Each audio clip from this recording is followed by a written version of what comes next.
চলতি বছরের প্রথম প্রান্তিকে দুই জনগোষ্ঠীর সংঘর্ষকে কেন্দ্র করে উত্তপ্ত হয়ে ওঠে ভারতের মণিপুর রাজ্যের পরিস্থিতি।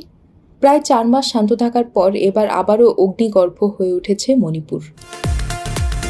গেল কয়েকদিনে দফায় দফায় গুলি বিনিময়, বোমা বিস্ফোরণ, ড্রোন ও ক্ষেপণাস্ত্র হামলা, মণিপুর রাইফেলসের 2টি ব্যাটালিয়নের অস্ত্রশস্ত্র লুটের চেষ্টা সহ একাধিক ঘটনাকে কেন্দ্র করে সৃষ্টি হয়েছে উদ্বেগজনক পরিস্থিতি। শুধু তাই নয়, বিক্ষোভকারীরা ভারতের পতাকা নামিয়ে উড়িয়েছেন 7 রঙা পতাকা। গণমাধ্যমের খবরে বলা হয়, সম্প্রতি ইম্ফলের কৌত্রিক এলাকায় সশস্ত্র আক্রমণে এক মহিলাসহ 2 জনের মৃত্যু হয়। এরপর থেকেই উত্তপ্ত হয়ে উঠেছে মণিপুরের পরিস্থিতি। গত সপ্তাহে মৈরাঙে ক্ষেপণাস্ত্র দিয়ে হামলা করা হয় বলে অভিযোগ ওঠে। এই ঘটনায় এক বেসামরিক ব্যক্তির মৃত্যু হয়। বর্তমান পরিস্থিতির কথা মাথায় রেখে অতিরিক্ত নিরাপত্তা বাহিনী মোতায়েন করা হয়েছে।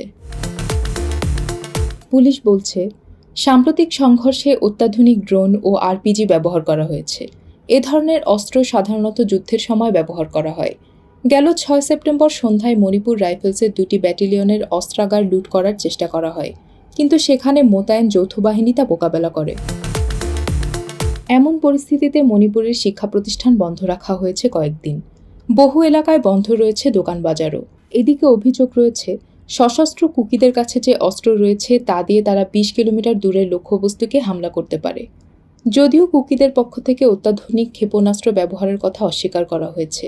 এছাড়া ড্রোন হামলা ঠেকাতে সেখানে অ্যান্টি ড্রোন সিস্টেম ব্যবহার করা হচ্ছে বলে পুলিশের পক্ষ থেকে জানানো হয়েছে।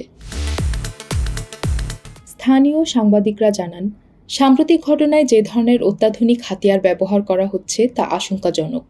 সাধারণত কুকিরা এমন হাতিয়ার ব্যবহার করে না। 2 সম্প্রদায়ের সশস্ত্র গোষ্ঠীকেই এই হাতিয়ার ব্যবহার করতে দেখা গিয়েছে, যা আরও উদ্বেগজনক। এই হাতিয়ারের পেছনে বড় কোনো শক্তি থাকতে পারে বলেও আশঙ্কা করেছেন অনেকে।